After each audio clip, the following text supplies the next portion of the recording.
Ukážte presne, ako ste boli. Ako som bola presne, neviem, ako už 2 roky. Ako keď prídete k autu, rozbehnete sa a chcete auto otvoriť. No, som sa zohla a otvorila. A auto sa rozbehlo. Takže... Neviem, či som bola takto otočená, To je jasné. či som bola takto otočená, neviem, kde som To je jasné, ale jednoducho vy ste sa chytila stojaceho auta ešte. Áno, áno. Ako ste mali auto?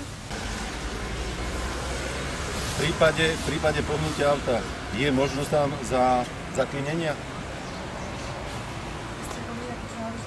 No skúste nejak, lebo tam bol hlavne teda problému, že ste boli ťahaná. Áno, to auto sa... Zohla som sa k autu. Chcela som ho otvoriť, on tie dvere predtým zatvoril. A videla som, ako tie dvere ešte aj zamkol. Tak som zaklopala, reku otvor, no ale to auto sa pohlo a ja som ešte som si myslela stále, že to auto zastaví. No ja neviem, potom, už keď sa to auto rozbehlo, ja som už tú ruku nemohla otvoriť. Ja som prakticky snažila sa, ešte som pobehla kúsek popri tom aute a už potom som spadla, ani neviem presne kde a to auto ma ťahalo. Je možné, aby sa dotyčná tam zaklinila svoje ruky?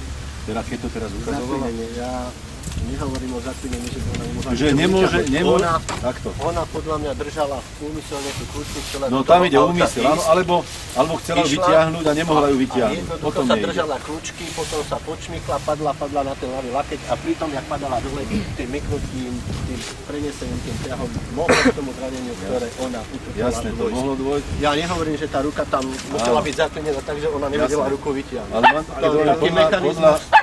podľa tých rozmerov, teda tej kľúčky... Ruku tam strčí v pohode.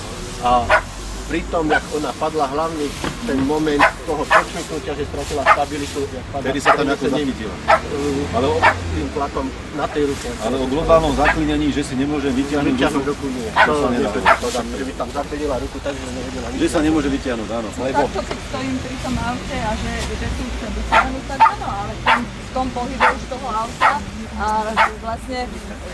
Ja viem, len tu je moment o tom, že vy ste boli zaklinená a niekto vás ťahal. Alebo ste sa chytili, ste padli a tedy ste už samozrejme nemohli, lebo ste boli v nerovnovážnom stave, už ste nemohli vyťahnuť. Už ste boli...